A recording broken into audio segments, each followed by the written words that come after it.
Hola mis queridas amigas, mi nombre es Carmen y hoy quiero contarles una historia sobre una abuela que una vez me habló de su propia abuela. Una historia que cambió para siempre la manera en que veo el amor, la fuerza y la familia. Toqué la puerta del asilo con la yema de los dedos, como si el ruido pudiera despertar a un sueño que se había quedado dormido hace años. Afuera llovía fino, esa lluvia que suena a recuerdos cuando cae sobre tejas viejas. Adentro, del otro lado, alguien respiraba con la parsimonia de los que ya no corren por la vida. Abrí y la vi sentada en una butaca junto a la ventana. Mi abuela, o mejor dicho, la mujer que fue mi abuela.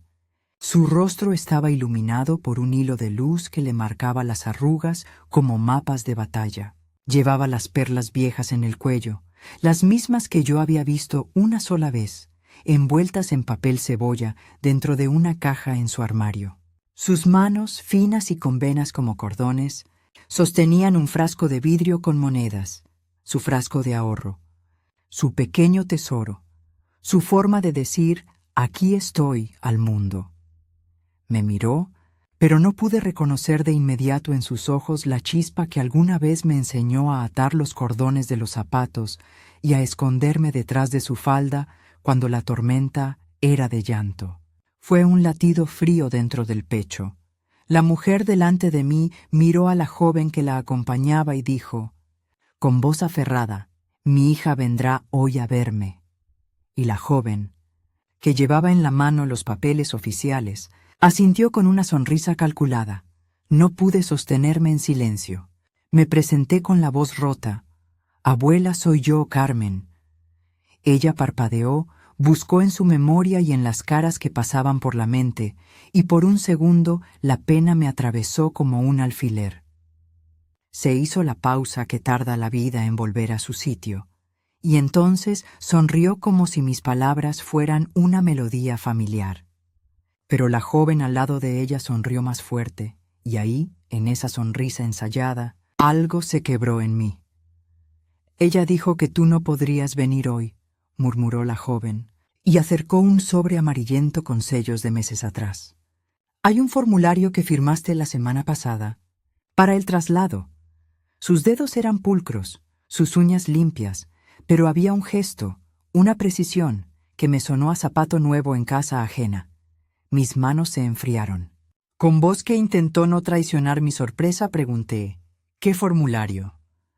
La joven habló de cuidados especializados y de mejor para su salud, con palabras suaves como tizas en pizarra, el tipo de frases que se usan para revestir de bondad actos que duelen. Yo recordaba a mi abuela en la cocina, cantando, con la colcha al hombro, guardando cartas en un cajón, sus perlas escondidas en la caja de galletas, su frasco de monedas junto a la tetera. Recordé la insistencia con la que, una tarde de 1998, me señaló la garganta y dijo, «Guarda esto, Carmencita, porque la vida se olvida de las pobres y hay que dejar un nombre escrito». Nunca sospeché qué nombre iban a escribir por ella. Esa primera visita fue el inicio de la madeja que pronto se volvió nudo. Salí del asilo con el frío pegado a la espalda y el papel en la mano, leyendo letras pequeñas, fechas, firmas que no me sonaban. El documento decía que mi abuela había autorizado a su representante a tomar decisiones sobre su cuidado. La firma estaba temblorosa, casi borrosa, como si la tinta hubiera corrido por el mismo llanto. Busqué la letra de mi abuela en las cartas amarillas que guardaba en mi cajón. Cartas que hablaban de recetas, de nietos, de un polvo de limón que ella usaba para limpiar la olla, y no podía creer que aquella tinta correspondiera a su mano. ¿Quién se había llevado su puño a otra tinta? Esa noche se me vino encima todo lo que siempre omitimos decir. ¿Habíamos sido distraídas con el tiempo? ¿Habíamos creído que la vida se encargaba de cuidarla sin que nosotras tuviéramos que mirar de frente? Mis dedos repasaban el borde del frasco de vidrio que ella siempre guardó junto a la ventana.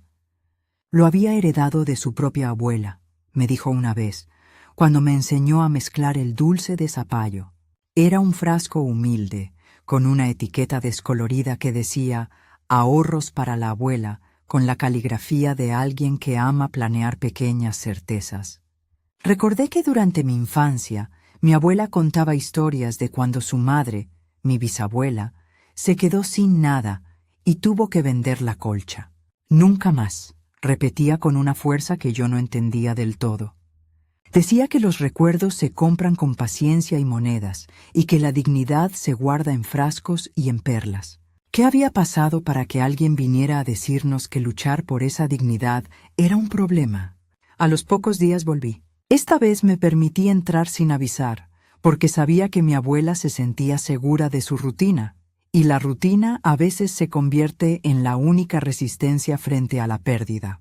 La encontré con una manta en las piernas, y la joven a su lado hojeando un legajo de papeles. Ella dijo que tenía que firmar para aceptar el cuidado, explicó la joven con paciencia de bibliotecaria. Y sobre la mesa reposaba un sobre que contenía el número de cuenta en donde, dijeron, se depositaría la pensión. Mis manos se cerraron en puños al ver los números, calcular la pensión que mi abuela recibía, 2.500 pesos mensuales, según los comprobantes. Si entran en ese acuerdo, dijo la joven, podremos cobrar una parte para gastos del cuidado y el resto quedará asegurado. ¿Asegurado? ¿Para quién? En mi pueblo las palabras asegurado y comodato a menudo cubren el mismo hueco que la ausencia cubre una casa. Esa misma semana visité el banco donde mi abuela cobraba su pensión desde 1973.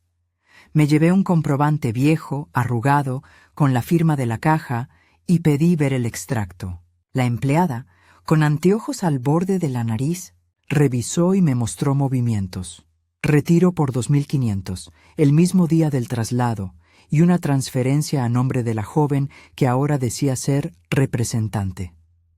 La cifra era exacta, sin descuentos, como si alguien hubiera tomado las ganas del invierno y las hubiera convertido en número. Sentí un golpe en la boca del estómago. ¿Cómo se había autorizado aquella salida de dinero?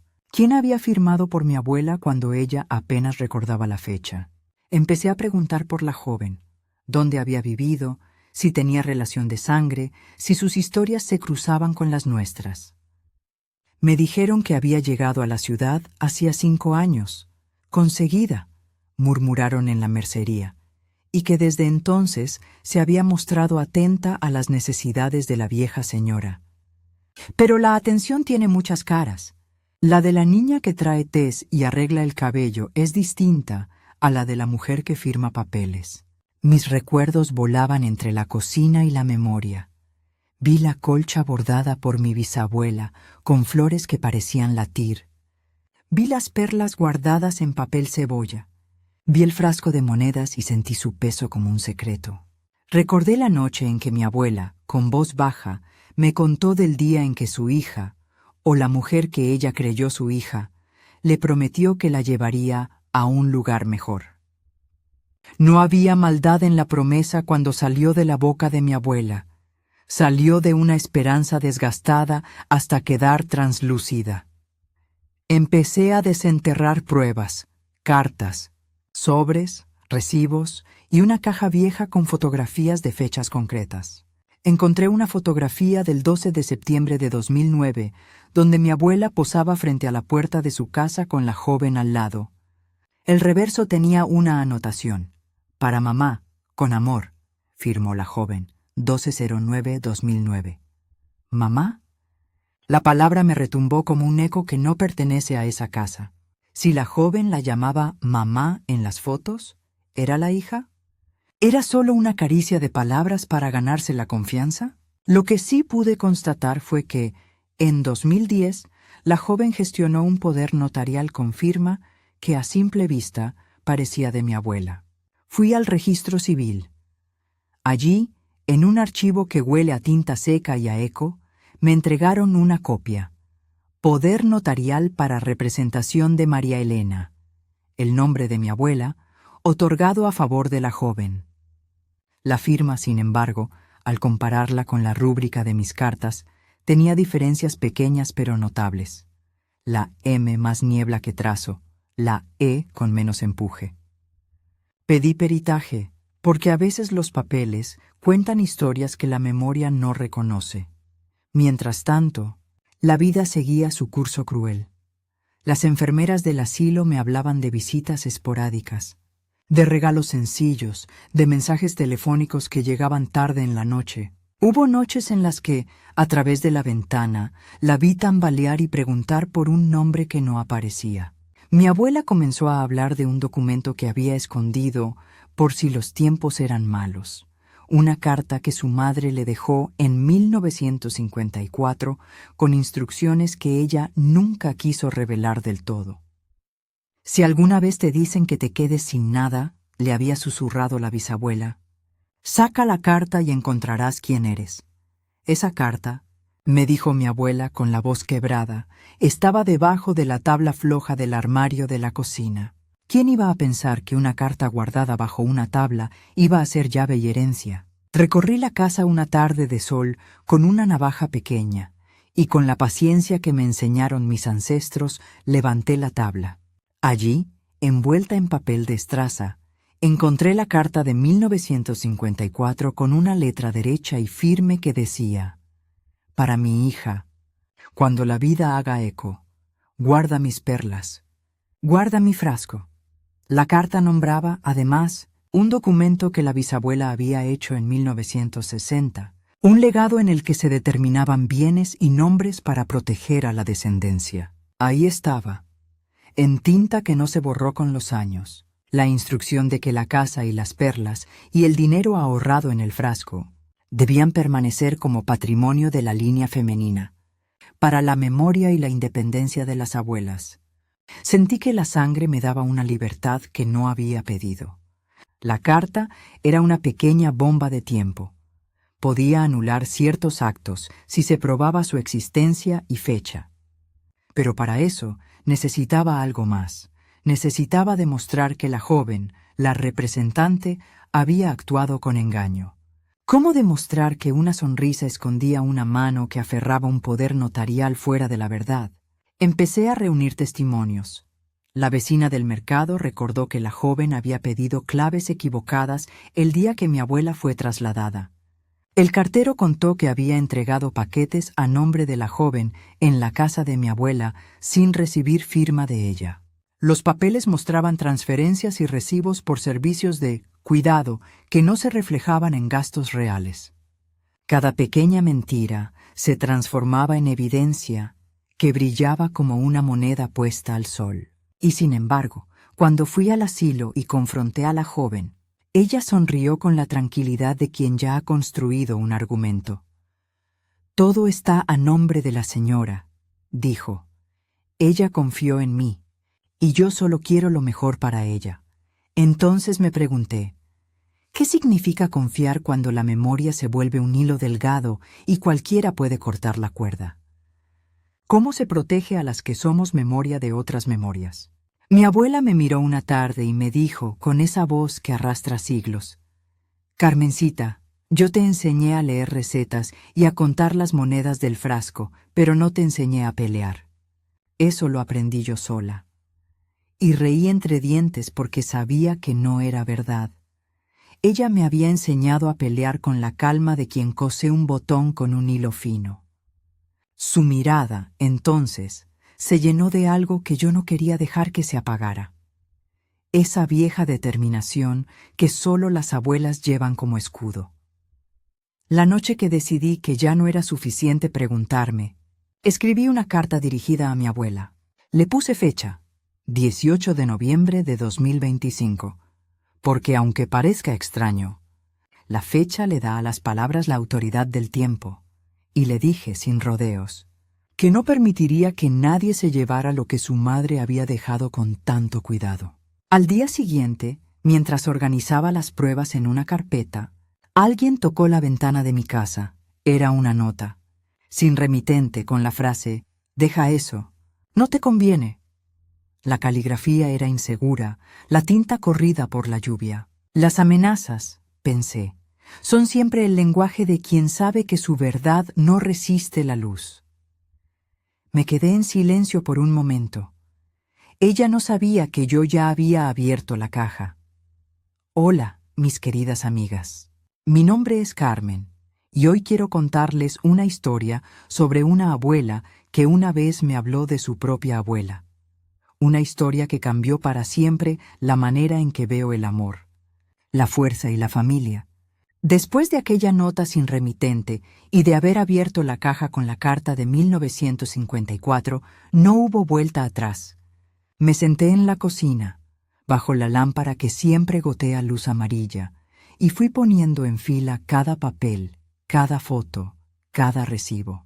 Hice cuentas con la precisión que me enseñaron las tardes de contar monedas en el frasco, 2.500 pesos al mes, desde 2010 hasta hoy. 2.500 por 12 son 30.000 al año. Por 15 años eran 450.000 pesos. 130, 200, 400.000. Cifras que empiezan a sonar como una risa amarga cuando te las sacan de la mano. No se trata solo de dinero. Se trata de lo que ese dinero significaba.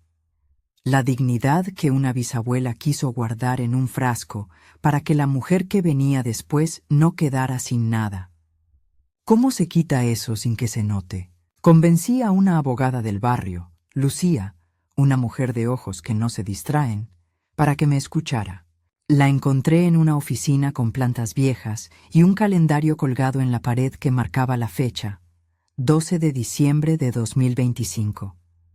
Me explicó, con paciencia de reloj, que la carta de 1954 tenía valor probatorio y que el poder notarial de 05-03-2010 podía ser objeto de un peritaje caligráfico. Si demostramos que la firma es apócrifa, dijo, el poder pierde validez y podemos pedir la restitución de fondos y la nulidad de las transferencias. Mis manos se apretaron en torno a la taza de café como si quisiera detener el temblor. Vamos a demostrarlo, prometí, aunque la palabra demostrar es una cuerda que uno afloja y tensa a la vez hasta que algo cede. Pedimos los peritajes. El perito, un señor llamado Raúl que huele a tinta y a papel, comparó la firma del poder con la firma de las cartas guardadas en el cajón. Fue minucioso, medidor de trazos, inclinación, presión, tiempos de pausa. Cuando me entregó el informe, su expresión era grave, pero no sorprendente. La comparación mostraba diferencias sustanciales. No es ella, dijo. Las características no coinciden. Sentí que el mundo se me hacía pequeño y claro, como un cuarto limpio después de barrer. Teníamos una prueba técnica. Pero las pruebas técnicas son como llaves que necesitan puertas. Había que abrir la puerta del banco, del notario, del asilo. Mientras aguardábamos la cita con el juez para solicitar medidas cautelares, seguí hurgando con la tenacidad de quien cose una colcha puntada a puntada. Fui al banco y pedí los movimientos completos de la cuenta donde se habían transferido las pensiones. Pedí también las cámaras de seguridad del edificio de la sucursal y de la vereda frente a la casa de mi abuela. No lo había hecho sola. El joven guardia de la sucursal me miró con algo que mezclaba curiosidad y pena, y después trajo los videos en un pendrive, como quien entrega un secreto. En las grabaciones se veía a la joven, la misma que llamaba mamá en las fotos, entrando a la casa de mi abuela con una bolsa, saliendo más tarde con un sobre, y algunas semanas después, entrando al banco con el mismo abrigo. En una escena se la veía hablando por teléfono con tono bajo, y en otra le entregaba un sobre a un hombre que no pude identificar. Ver la imagen fue como mirar una película en la que conoces el final, pero no quieres aceptarlo. La traición filmada en pequeños gestos. Fui también al registro civil con el informe del perito y pedí que revisaran minucias de la documentación. Ahí salió una cosa que casi me hizo caer de la butaca. El poder notarial de 05-03-2010 había sido tramitado por un notario que ya no estaba, había fallecido en 2018, y en los libros de aquel notario figuraba una nota marginal, escrita con apuro, donde se registraba una enmienda en la que la joven aparecía como apoderada para gestión de cuentas y disposición de bienes. La nota tenía un sello y una firma distinta, y el sello correspondía a una escribanía distinta. Había manos que movían fichas en varios tableros. Con esas pruebas, la abogada Lucía solicitó una medida precautoria para que la pensión dejara de ser transferida y que cualquier disposición sobre la casa quedara suspendida hasta resolver la nulidad del poder. Mientras la jueza estudiaba la petición, yo quería ver a la joven cara a cara. Necesitaba observar si la sonrisa contenía remordimiento o si la dureza ya había calcificado. Fui al asilo y la encontré arreglando las flores de un jarrón con una distancia que olía a oficina. «¿Qué haces aquí?», le pregunté cuando mis pasos la alcanzaron.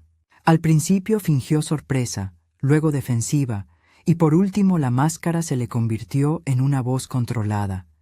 «Estoy aquí porque ella confía en mí», dijo. «Yo solo me ocupo de su bienestar».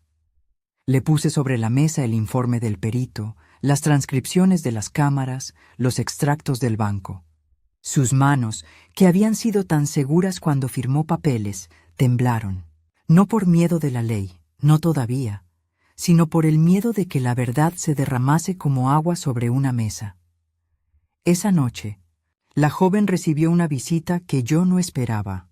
La hija de la vecina del costado, una muchacha que había trabajado años con mi abuela, cruzó el patio con un sobre en la mano. «Tengo algo que pertenece a la señora», dijo sin dudas, y me entregó una fotografía que yo no había visto. Mi abuela joven, con mi bisabuela y un hombre de bigote al lado. En el reverso, escrito con letra menuda, aparecía la anotación: «A Elena, por tu 20 cumpleaños, guárdalo bien. 2407-1956». La fotografía estaba pegada a una nota donde alguien, con prisa, había apuntado un número, 123-45-668, un número parcial de cuenta. Mi corazón dio un vuelco porque aquello demostraba que alguien había ido más allá. No solo retirar pensiones, sino reconstruir un mapa de documentos para justificar disposiciones. Recopilando pruebas, conocimos más nombres. Un empleado del asilo comentó a media voz que la joven había contratado servicios especiales y había pagado en efectivo a ciertas personas para que acomodaran papeles. Un cartero confesó que alguna vez la joven le había pedido que dejara cartas sin firma. Todo era un tejido de pequeñas complicidades. Empecé a pensar en lo que me había dicho mi abuela. La primera vez que te enseñé a contar, te dije que 4 monedas hacen una historia. Yo, entre esas monedas, iba juntando testigos. La tensión escalaba y en mi pecho batía una mezcla de cansancio y lucidez. Un día, la abogada me dijo: «Tenemos que confrontarla en audiencia. Debe responder por la falsificación». Preparé un paquete con documentos, fotos, extractos y el informe pericial. La audiencia se convocó para el 02 de febrero de 2026. La fecha parecía una sentencia escrita con tinta. Fui con la colcha que mi bisabuela había hecho, con el frasco de monedas dentro de una bolsa, como quien lleva reliquias a la pelea. En la sala del juzgado, las luces eran duras y los murmullos parecían cuchillos. La joven entró con la mirada seca, y al verla me vino a la memoria la primera vez que la vi sonreír junto a mi abuela, y cómo esa sonrisa había sido una trampa vestida de afecto. El juez pidió explicaciones. La abogada Lucía habló con voz templada, expuso el peritaje, presentó las filmaciones, mostró las transferencias por 450,000 pesos desde 2010 hasta 2025 y subrayó las incongruencias en el trámite del poder. La joven, en su defensa, quiso contar una historia distinta. Decía que mi abuela le había dado voluntariamente el poder, que ella solo había ayudado con papeleo y que los retiros se habían hecho para gastos de cuidado.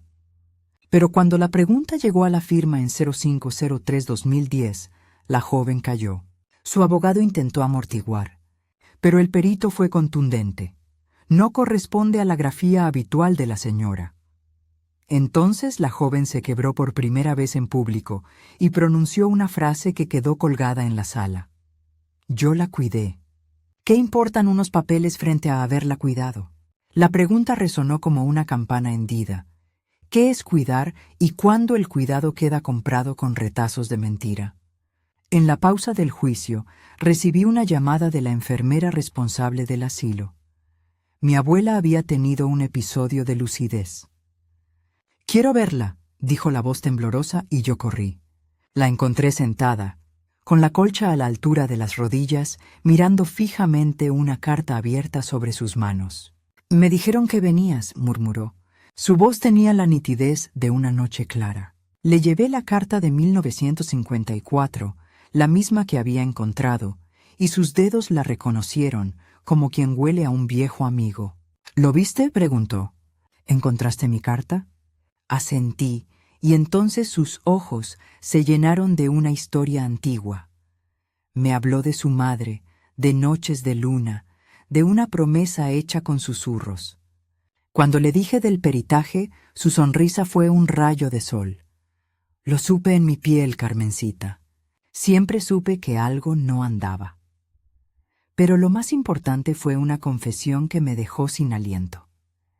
Yo firmé esa vez, pero no con mi mano. Me hicieron firmar una hoja en blanco. No recordaba que lo hice, y la letra que pusieron después no es mía. Tenían prisa. Sus palabras fueron una llave que abría otra puerta.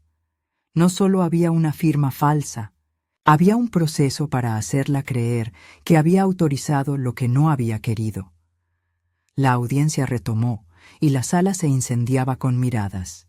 El juez, después de oír, pidió medidas, retención de fondos, prohibición de enajenar bienes y la investigación penal por falsificación.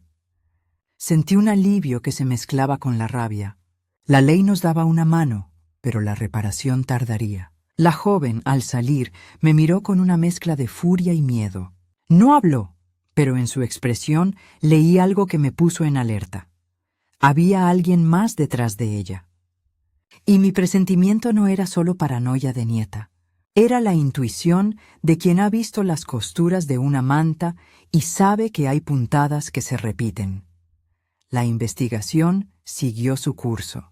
Aparecieron nuevos documentos, facturas por servicios de cuidado a nombres que no existían, recibos de pago por asesorías inscritas en fechas en que mi abuela estaba en la misma casa. Un contador que revisó los movimientos detectó triangulaciones bancarias que terminaban en una cuenta en la que figuraba una empresa de servicios domiciliarios creada en 2014 con el nombre de la joven. Las triangulaciones sumaban 128,000 pesos en 4 años.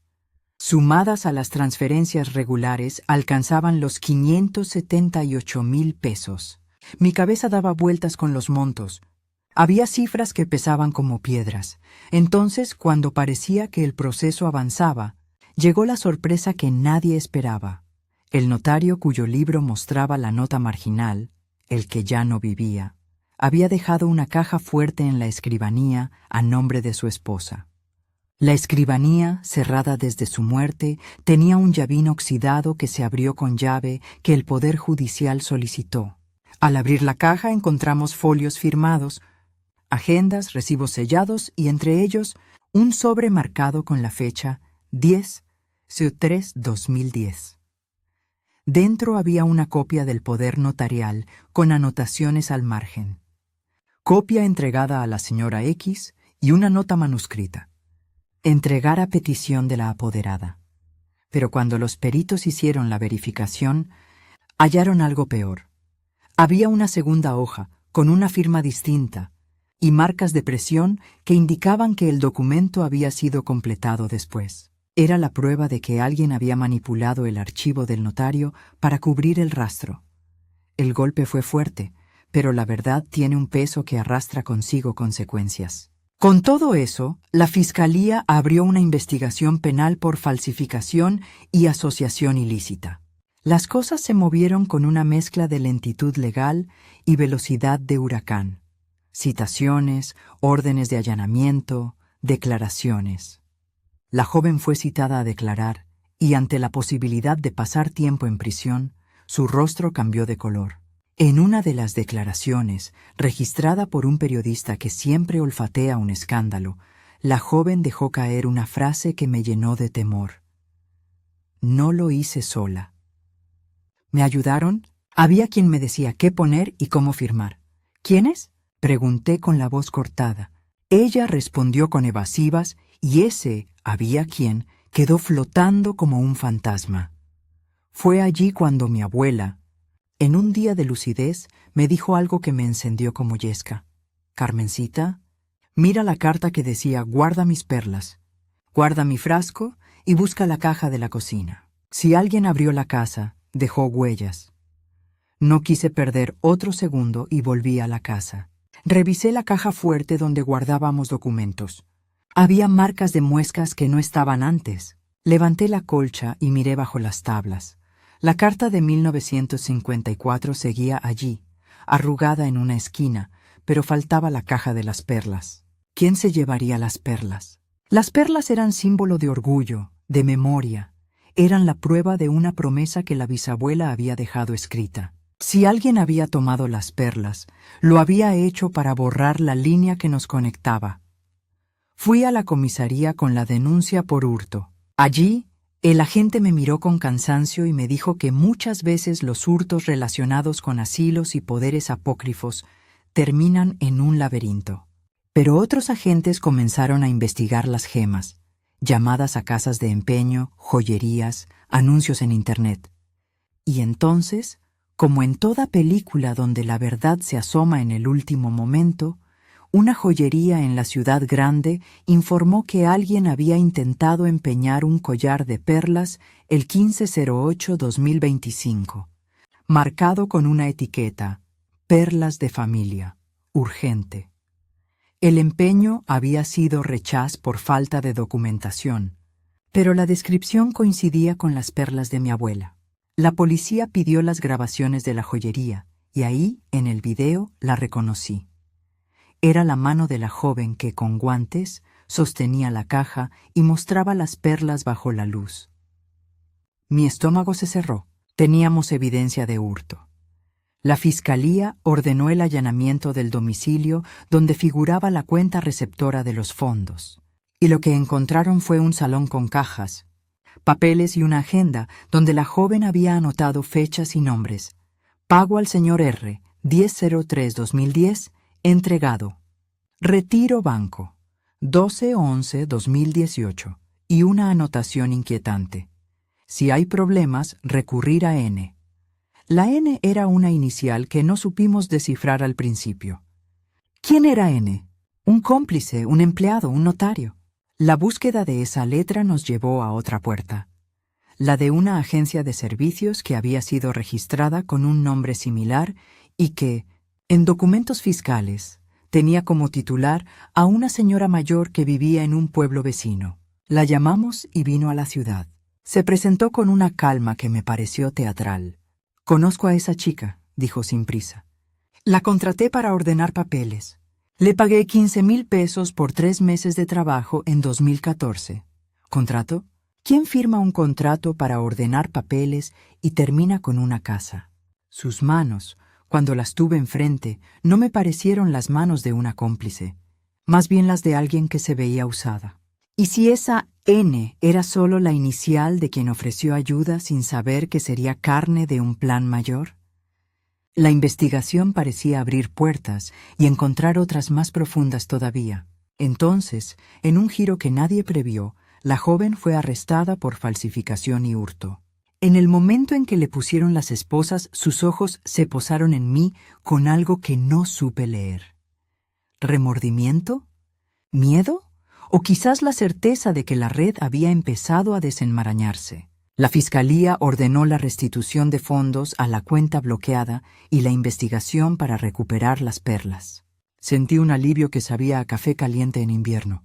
Pero también sabía que no todo se arreglaba con la caída de una persona. Había quien había aconsejado, quien había facilitado, y en los libros del notario había hojas que aún olían a tinta sospechosa. La noche antes de la audiencia final, Fui a ver a mi abuela. La encontré mirando el techo y me dijo, «Hay una cosa más». Su voz era débil pero firme. Alargó la mano y sacó de su bata una pequeña llave con un número, 27.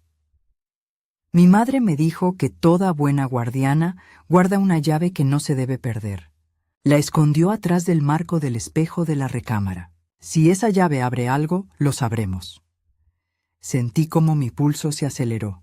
Había pasado tanto tiempo buscando pruebas afuera que casi había olvidado que la memoria misma, la de las abuelas, habla en secretos y llaves. Volvimos a la casa a medianoche, con la linterna que mi abuela siempre guarda en la gaveta, y nos arrodillamos en el polvo de la recámara. Detrás del marco encontré la llave oxidada. La llevé al notario que aún conservaba el viejo libro y pedí, con la voz que se quiebra pero firma la verdad, que me mostrara si existía algún cofre o caja con el número 27 en la escribanía. El notario, sorprendido, rebuscó en una caja polvorienta y sacó un cofre metálico con un candado que correspondía al número. Lo abrí con manos que no dejaron de temblar. Dentro, envuelto en un paño de lino, había un sobre y, junto, una pluma antigua. El sobre tenía una escritura firme: «Para cuando las monedas no alcancen, abrir».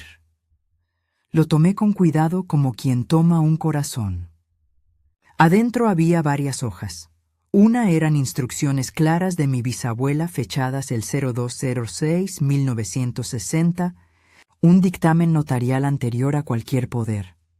En una frase decía que la casa y los objetos de valor tendrían un acceso restringido y solo podrían ser transferidos con la firma de 2 generaciones.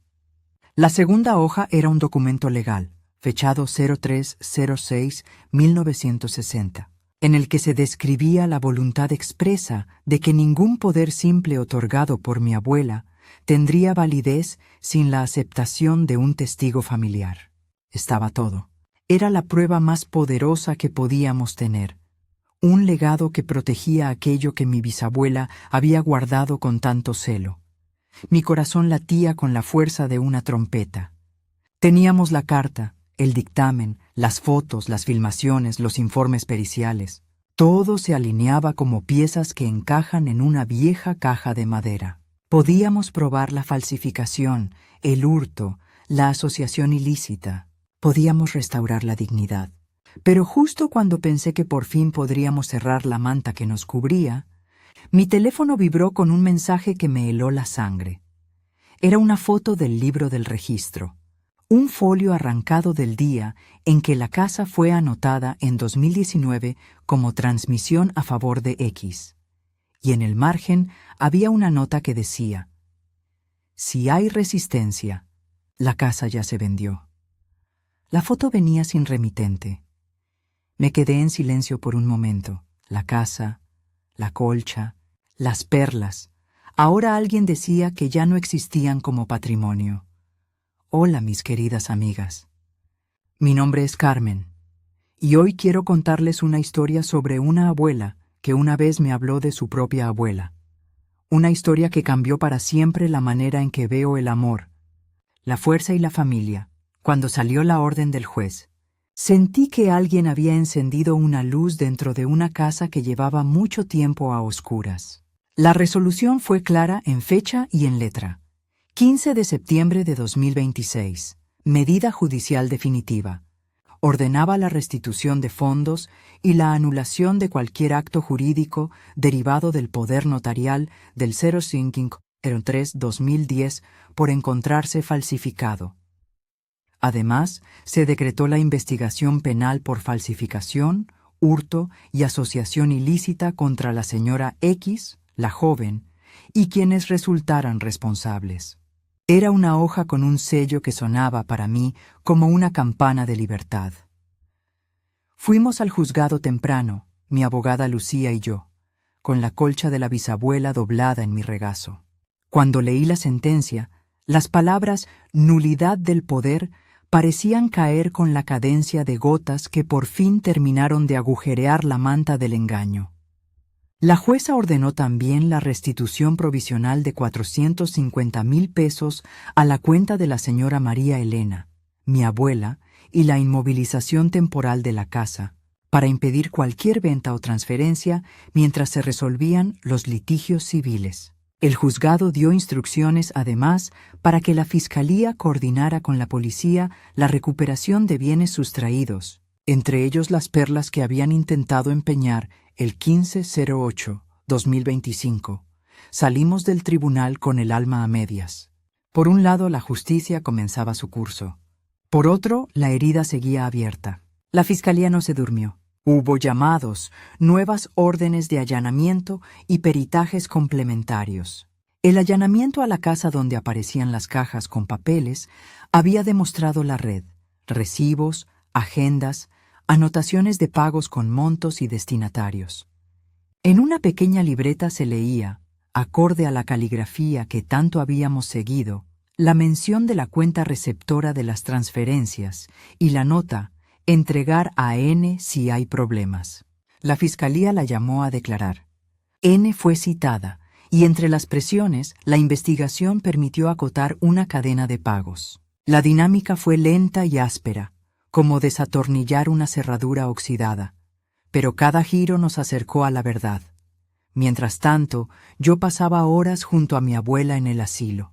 La veía a ratos lúcida, a ratos cansada, y en esos momentos de lucidez, su mirada era un mapa donde se leían los ríos de la familia. Un día, entre 2 sorbos de té, me dijo con voz de anciana que ya no teme tanto a la gente como a la indiferencia. «Hay 2 cosas que matan a una mujer», me dijo, «el robo y el olvido». Yo le respondí que la cuidaríamos, que la memoria no la dejaría sola. Ella sonrió, y con la parsimonia de quien ha vivido mucho, colocó su mano sobre mi mejilla. «Hazlo por las perlas», susurró. «Hazlo por la colcha». Sus palabras eran órdenes y plegarias a la vez. La búsqueda de las perlas fue casi una novela policial. La joyería que había rechazado el empeño el 15/08/2025 nos entregó el video donde se veía la mano enguantada de la joven mostrando la caja. La policía, gracias a la coordenada de la ciudad y a la cámara, pudo seguir la ruta hasta un local de empeños en la avenida principal. Allí archivos y registros mostraban intentos de empeño y propuestas de venta. No había logrado vender las perlas, pero sí había dejado huellas. Una nota de contacto, un número de teléfono celular que pertenecía a un hombre que en varios papeles figuraba como receptor de sobres. Lo atraparon con poca resistencia cuando la policía llegó. Llevaba en su bolsillo una etiqueta con la descripción «Perlas de familia, urgente». Al interrogarlo, el hombre señaló a la joven y confirmó que le había dado las perlas para que intentara venderlas y que le había prometido 30,000 pesos por hacerlo. Ese pequeño monto, 30,000, frente a los cientos de miles que dimensionalmente sumaban el saqueo, me provocó náusea. La codicia se mide a veces en escalas que son insultos para la memoria. El proceso penal avanzó y la prensa, que suele ser voraz con las historias de engaño, llamó a la joven la cuidadora que traicionó. En la audiencia de formulación de cargos, la fiscal presentó todo el compendio, peritajes, videos, extractos bancarios que totalizaban 578,000 pesos en movimientos irregulares entre 2010 y 2025, la copia del poder notarial con la cifra de la falsificación y la sentencia notarial de 0306-1960, que mi bisabuela había dejado en la caja fuerte número 27. Fue entonces que la sala quedó en silencio. El viejo dictamen de 1960 consolidaba el patrimonio como no transferible sin la firma de 2 generaciones, y eso anulaba cualquier intento de venta o transmisión unilateral. Era como si la propia bisabuela, desde su tinta y su tiempo, nos hubiese mandado un bastón para apoyar la lucha. El veredicto llegó en la sala de audiencias el 20 de octubre de 2026. La jueza, con pausas medidas, dijo lo que tantas veces me había imaginado en dosis de rabia y esperanza.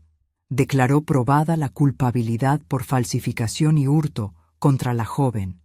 ordenó la obligación de restituir la totalidad de los fondos detectados en los extractos, es decir, los 578,000 pesos, y condenó a la acusada a una pena que, en el contexto de la ley, contemplaba trabajos comunitarios y una suspensión condicional de la ejecución junto con la reparación económica. La sentencia también estableció que la casa quedaba firmemente a favor de la línea familiar indicada por la disposición de 60 y prohibía cualquier transferencia hasta tanto no se completaran los trámites administrativos correspondientes. Apenas pronunciadas las palabras finales, mis piernas se sintieron como de gelatina. La justicia había hablado, pero yo sabía que la reparación no era solo una cifra en un papel. Era la dignidad de una mujer que había guardado monedas en un frasco. Era la colcha que testificaba noches de coser y rezar. Era la voz de mi bisabuela que resonaba en la letra firme de una carta. Salimos del juzgado entre miradas y sollozos contenidos. Mi abuela, que me había acompañado en una silla de ruedas, me apretó la mano y dijo en voz baja: «Lo lograste, Carmencita». No pude evitar llorar. Lloré por ella, por la bisabuela, por las perlas y por mí, que había aprendido a pelear cuando menos lo esperaba. La fiscalía no solo recuperó números, empezó a recuperar cosas concretas. Gracias a la negociación con el hombre que intentó empeñar las perlas, se localizó la caja donde las había guardado temporalmente. En la policía municipal, con una ceremonia de cajita envuelta en papel, me entregaron el estuche. Las perlas estaban ahí, su brillo intacto pese al polvo y la tristeza. Las coloqué en mis manos como quien coloca un rosario que ha andado perdido. Al ponerlas cerca del corazón de mi abuela, ella cerró los ojos y pronunció el nombre de su madre. Fue un momento de regreso. Había algo en ese brillo que volvía a enlazar generaciones. La joyería, por su parte, acordó no dar publicidad a la operación de empeño para proteger la intimidad de la mujer agraviada. Se nos prestó discreción. Hubo otras restituciones. La oficina bancaria colaboró y con medidas judiciales se recuperaron los montos que habían sido transferidos a cuentas que se detectaron como subcuentas o intermediarias. Parte del dinero, si no todo, entró en la cuenta bloqueada a nombre de mi abuela, que daba, por supuesto, la tarea de reparar el daño moral y el tiempo robado, algo que la ley no mide en pesos. La sentencia incluyó, en su sección de reparación, el reconocimiento de daño moral y la obligación de publicar en un diario de alcance local la rectificación y la disculpa. ¿Una disculpa en papel arregla el dolor de perder años, la confusión, la humillación? No, pero es un hilo que se cose a favor de la memoria. La joven, después de la sentencia, asistió a las sesiones que la jueza marcó como obligatorias: charlas sobre ética, restitución y reparación, y trabajos comunitarios que la pusieron a atender a personas en situaciones vulnerables. En una de las veces que la vi, caminaba por la plaza de la ciudad recogiendo latas con manos que ya no tenían la misma seguridad. Me miró de lejos con una mezcla de rencor y cansancio. No le guardé odio. Me pareció que lo que había pasado era, entre muchas cosas, la manifestación de una sociedad que a veces convierte el cariño en herramienta y la necesidad en oportunidad. No puedo perdonar a la ligereza del olvido. Sí puedo mirar y comprender que detrás de una decisión siempre hay un tejido de circunstancias que no excusan, pero que ayudan a entender. La restitución de la casa fue un proceso administrativo que llevó meses. Hubo que demostrar ante el registro que la anotación de 2019 era nula en virtud de la voluntad legítima conservada en el dictamen de 1960. Con informes periciales, testigos y la sentencia penal, el registro procedió a cancelar las anotaciones y a restituir el dominio a la señora María Elena. La fecha de mi cancelación quedó registrada el 05 de marzo de 2027. Una especie de ironía temporal que me hizo sonreír, porque la fecha coincidía con la del poder original, 0503-2010, pero esta vez invertida en favor de la verdad.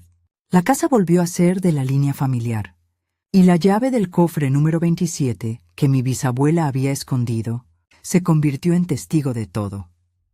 Tras la restitución, mi abuela volvió a su casa por un tiempo, resistiendo en el cuarto que la vio criar hijos y tejer la colcha. No fue fácil. La experiencia del asilo había dejado su huella. Pero una tarde, sentadas en la cocina con la tetera humeante, me dijo algo que me caló hondo. La batalla no fue por la casa, Carmencita, fue por la memoria. Y en ese momento entendí que todo aquello que hicimos no fue un ajuste de cuentas, sino una recuperación de la historia. Recuperar la casa significaba recuperar los domingos, las recetas, las canciones que mi bisabuela había dejado en la colcha, los nombres de los árboles del patio y el pequeño frasco de vidrio con monedas que ya no sería objeto de transgresión. Se hicieron actos sencillos pero llenos de significado. Reunimos a la vecindad, a quienes habían sido testigos, a las personas que nos ayudaron, el guardia del banco que nos facilitó las cámaras, el perito Raúl que con paciencia comparó firmas, la muchacha que nos encontró la fotografía de 1956, el contador que descubrió las triangulaciones. Hicimos una pequeña ceremonia en la sala de la casa. Abrimos la caja de las perlas, hablamos en voz alta los nombres de las mujeres que nos habían precedido y volví a coser una esquina de la colcha que se había descosido con tanto ir y venir. Fue un acto de devolución. Las manos volvieron a unir lo que la codicia había querido separar. Hubo también reconciliaciones inesperadas. La mujer que en un principio creí indiferente, la que había firmado como notaria en una enmienda torpe, vino a pedir perdón en lágrimas. Había sido, según explicó, un error administrativo que había sido maquillado por otros. No la condené desde la primera mirada. Juzgué las acciones y dejé a la justicia su parte en las consecuencias. La vida, me parece, siempre nos pone en situación de espejo. Algunos se miran y se asustan. Otros sonríen y siguen. A mí me enseñó que el acto valiente es mirar. Con todo resuelto, o al menos con las piezas principales en su sitio, sentí que la colcha no era ya solo un objeto, sino una lección tejida. Le pedí a mi abogada que hiciera un inventario público de los bienes de la casa y que lo dejara por escrito en un documento de custodia familiar. Así, a la siguiente generación le sería más difícil tropezar con el mismo hilo. Con eso, además, protegimos el frasco de vidrio. Pegamos una etiqueta y lo dejamos en la cocina, junto a la tetera, con la leyenda «Para la abuela, no tocar sin testigo». ¿Puede parecer una broma? No lo es. La broma es que las cosas pequeñas muchas veces sostienen los destinos. Mi abuela vivió los últimos meses entre la casa y el recuerdo, con días luminosos y otros que la tristeza pintaba de gris. En una tarde de otoño, sentada junto a la ventana, me miró con la calma de quien ya sabía que su historia quedaría. «Hija», dijo, «no te pedí que hicieras todo esto por mí, te lo pedí por la bisabuela». Ella sabía que la memoria se defiende con papeles y con valentía. Yo le agarré la mano y le dije que había sido un honor. Y así fue. Honor y justicia, unidas a la persistencia de una nieta que aprendió a no callar. La última vez que la vi estaba tranquila. Había una paz pausada en su respiración. Me dijo que le contara al pueblo la historia y que no olvidara nombrar a quien nos ayudó. Me pidió que guardara el frasco de monedas cuando ella ya no estuviera, que recordara que las monedas no son tesoros solo monetarios, sino estaciones de memoria. Le prometí que lo haría. Cuando regresé a la casa por última vez con la colcha en el hombro, sentí que cada uno de los pliegos hablaba. «Mamá», susurraba la tela, «no te quedes sin nombre». En el juicio, la frase que más me marcó fue la de la fiscal. La memoria es patrimonio de quien la vive, y la ley protege a quien guarda memoria con honestidad. Mis queridas amigas, aprendí que la memoria se defiende, sí, con papeles y juicios, pero sobre todo con testimonio, con insistencia y con la ternura de quienes no permiten que el tiempo borre a las que vinieron antes. Si algo les quiero decir con toda la voz que me queda es esto. No dejen pasar las señales pequeñas. Revisen los papeles, miren las cuentas, protejan los frascos de vidrio y guarden las cartas en lugares que solo ustedes recuerden. Las perlas brillan, pero no brillan solas. Necesitan manos que las reconozcan. Hoy, al cerrar este capítulo, porque todo tiene un cierre, aunque deje marcas, la casa vuelve a oler a café y a albahaca. La colcha cuelga sobre la cama como una bandera de paciencia. La cuenta bancaria de mi abuela está activa y con movimientos claros. Los 578,000 pesos fueron restituidos en su mayoría, y una parte sirvió para cubrir gastos médicos y adaptar la casa para su comodidad. La joven cumplió con las medidas ordenadas y está obligada a reparar. El tiempo dirá si la reparación interna llega algún día. Yo prefiero mirar hacia adelante. Si esta historia tocó tu corazón, compártela con alguien que valore sus recuerdos familiares. Y no olvides suscribirte. Este viejo corazón aún tiene muchas historias que contar.